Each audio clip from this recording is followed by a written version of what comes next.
Hello, I'm Jordan, and today I'm going to be talking a little bit about a book that I recently reread.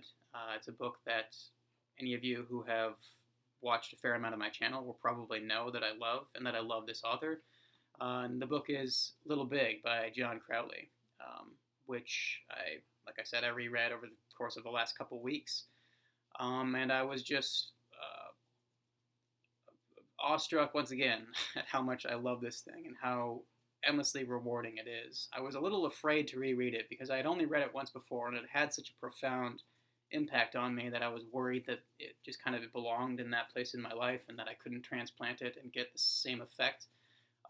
That's true to a certain extent, of course. It's true for any book. But what I didn't kind of count on was that this book would have just as a powerful an effect on me now, and perhaps some different ways. So basically, Little Big is about, or at least it starts out being about, a young man named Smokey Barnable who marries into a family that lives in what appears to be upstate New York, or at least in the countryside somewhere relatively near to New York City. And this family has a mysterious, ambiguous, and perhaps somewhat sinister relationship to fairies. And if that sounds ridiculous to you, just let me tell you that it sounded ridiculous to me too. When I first heard the premise of this book, I kind of rolled my eyes a little bit. But what is one of the miracles of this book, and there are many in my opinion, is just how convincingly Crowley pulls off writing about fairies. They remain peripheral throughout most of the book, although not entirely. But the way he hints at them and the atmosphere that he conjures up regarding them and many other things is just astonishing. I think that, at least in the early portions of the book, the fairies that he's drawing on are kind of culturally or aesthetically kind of Victorian fairies, or ideas about fairies, or Edwardian especially. I think certainly early 20th century mystical ideas like spiritualism, for example. And if you'll look historically, many intellectuals in the early 20th century did believe that fairies were real. That kind of pervades the early portions of this book, that kind of aesthetic. In fact, Yeats, I think, is named a few times in this book, and I think the kind of the aesthetics of Yeats are all over this book. Although it can't be pinned down that simply. There's so much going on here, and I was trying to think of books I could compare it to, or writers I could compare it to, and I really was kind of drawing a blank. Though we'll be getting to some suggestions. But what eventually happens about the midway point of this book, it eventually kind of unfolds into something much, much larger than just a book about fairies and human relationships to fairies. Many of Crowley's concerns from other books are very present in here, such as like Hermeticism, just esoteric, mystical thinking. The art of memory is a big one that appears in this as well as in his Egypt books. And it's as dense and elusive as any Pynchon novel, with the exception that I think this book works better than most Pynchon novels. And except for Mason and Dixon, I think Pynchon's novels are pretty heartless. And this book has tons of heart. It's just a deeply emotional book in a lot of ways. But like I said, it's also just so layered, and there are repeated lines of dialogue and repeated characters and places that pop up throughout this book without warning, and it gives the reader a constant sense of kind of weird deja vu. Um, it's just, I guess the term now is Easter eggs. This book is full of Easter eggs, and it just makes reading the book and then rereading the book just a wondrous kind of enchanting experience. It's really remarkable. And I'm trying to figure out how I can talk about the weird effects that this book has on a lot of readers, not just me. It's difficult for me to talk about this book without sounding kind of like I'm indulging in hyperbole, but really it does have an effect on me that no other book does, really. And Crowley's other books, like the Egypt books, are similar in their effect.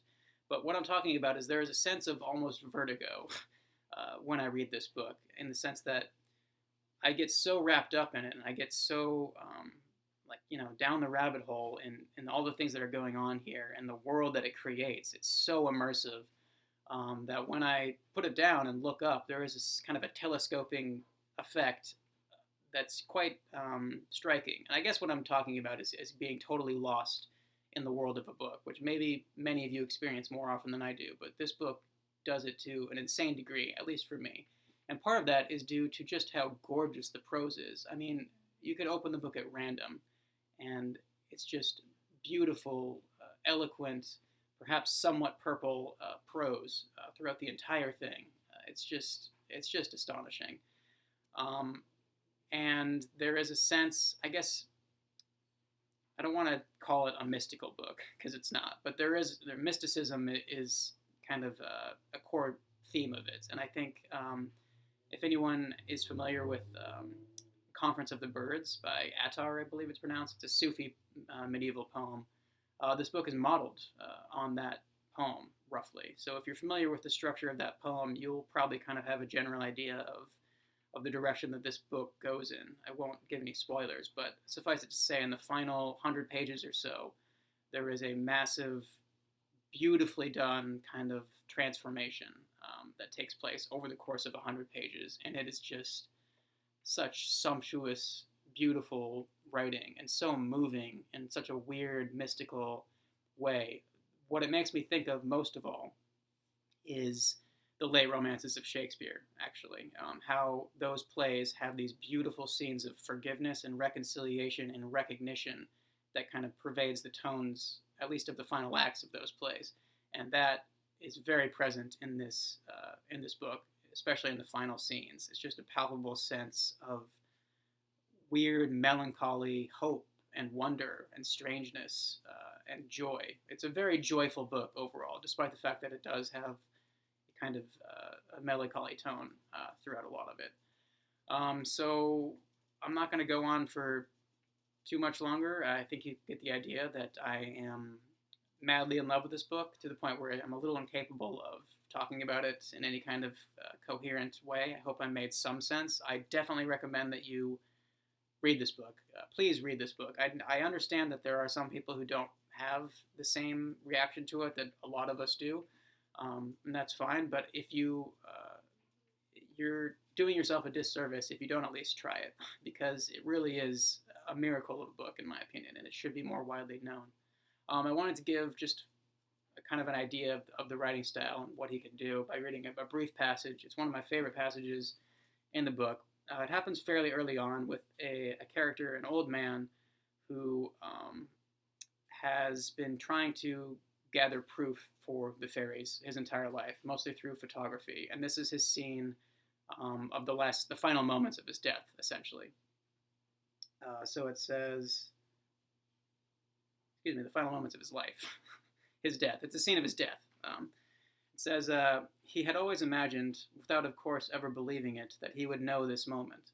He imagined that it would come at their time, unphotographable twilight, and that years after he had surrendered it all, grown hopeless, bitter even, in that twilight one would come to him, stepping through the gloaming without sound and without cause, or without causing the sleeping flowers to nod. A child it would seem to be, discarnate flesh, glowing as in an antique platinum print, whose silver hair would be as though on fire, lit by the sun which had just set or perhaps hadn't yet risen. He wouldn't speak to it, unable to, stone dead already it may be, but it would speak to him. It would say, yes, you knew us. Yes, you alone came close to the whole secret. Without you, none of the others could have come near us. Without your blindness, they couldn't have seen us. Without your loneliness, they couldn't have loved each other or engendered their young. Without your disbelief, they couldn't have believed. I know it's hard for you to think the world could work in this strange way, but there it is.